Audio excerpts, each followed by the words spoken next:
की विधि एवं महत्व के बारे में बताऊंगी। धर्मराज युधिष्ठिर ने कहा, हे वासुदेव, मैंने ज्येष्ठ शुक्ल एकादशी के व्रत का महत्व सुना।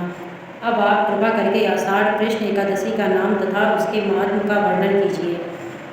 श्री कृष्ण कहने लगे, हे राजन, आषाढ़ कृष्णा एकादशी योगिनी है। इसके व्रत से समस्त पाप नष्ट हो जाते हैं। इस लोक में भोग और परलोक में मुक्ति देने वाली है। यह तीनों लोकों में प्रसिद्ध है। मैं तुमसे पुराणों में वर्णन की हुई कथा कहता हूँ, सो तुम ध्यानपूर्वक सुनो। योगिनी एकादशी की कथा इस प्रकार से है।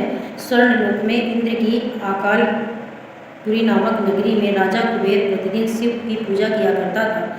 हेम नाम का के लिए उसके यहाँ पुष्प लाया करता था। उसकी विशालाक्षी नाम की अत्यंत सुंदर स्त्री थी। एक दिन मान सरोवर से पुष्प तो ले आया, परंतु काम सब होने के कारण वह अपनी स्त्री से रमण करने लगा और दोपहर तक पुष्प लेकर राजा के पास नहीं पहुंचा। उधर राजा उसकी राह देखता रहा। अंत में उसने सेवकों को आज्ञा दी कि तुम लोग जाकर हेममाली के न आने का कारण पता लगाओ। सेवकों ने पता लगाकर राजा से कहा, महाराज, माली तो अत्यंत दुखी है, अभी तक अपनी स्त्री से रमण कर रहा है। यह सुनकर कुबेर ने क्रोधित होकर उसे बुलाया। हेममाली राजा के भय से कांपता हुआ उपस्थित हुआ। राजा कुबेर क्रोध के मारे कांपते हुए कहने लगा, अरे पापी, नीच कामी, तूने मेरे परम पूजनीय ईश्वरों के भी ईश्वर श्री शिवी महाराज का अनादर किया है। इसीलिए मैं कहूँ कि तुम स्त्री वियोग सहेगा और मृत्युलोक में जाकर घोड़ी होगा। कुबेर के श्राप के प्रभाव से हेममाली उसी क्षण सूर्य पृथ्वी पर गिर गया। भूतल पर आते ही उसे श्वेत कोढ़ निकल आया। उसकी स्त्री भी उसी समय अंतर्धान हो गई।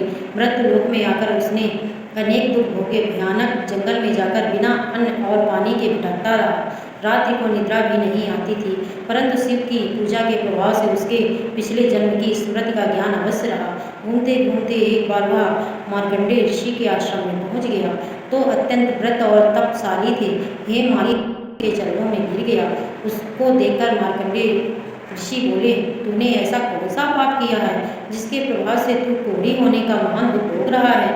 हेममाली कहने लगा, मैं राजा कुबेर का सेवक हेममाली, मैं रात की पूजा के लिए नित्य प्रति पुष्प लाया करता था। एक दिन मुझे अपनी स्त्री के साथ विहार करते देर हो गई और दोपहर तक पुष्प लेकर नहीं पहुंच सका, तो उन्होंने मुझे श्राप दे दिया कि तुझे स्त्री का वियोग होगा और कोढ़ी बनकर दुख भोगेगा। इस श्राप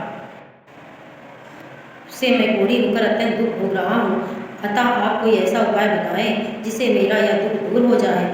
इस पर मार्कंडेय सत्य वचन कहे हैं, इसीलिए मैं तेरे उद्धार के लिए एक व्रत बताता हूँ। यदि तू आषाढ़ मास के कृष्ण पक्ष की योगिनी नाम की एकादशी का विधिपूर्वक व्रत करेगा तो तेरे सभी पाप नष्ट हो जाएंगे। यह सुनकर हेममाली प्रसन्न होकर मुनि को सटाक्षर प्रणाम किया। हेममाली ने मुनि के कथनानुसार विधिपूर्वक योगिनी एकादशी का व्रत किया और इसके प्रभाव से अपने पुराने स्वरूप में आकर अपनी स्त्री के साथ आनंद पूर्वक रहने लगा। भगवान श्री कृष्ण बोले, हे राजन, यह योगिनी एकादशी का व्रत 88,000 ब्राह्मणों को भोजन कराने के बराबर फल देता है। इसके व्रत से समस्त पाप दूर हो जाते हैं और अंत में स्वर्ग की प्राप्ति होती है। बोलो सत्यनारायण भगवान की जय।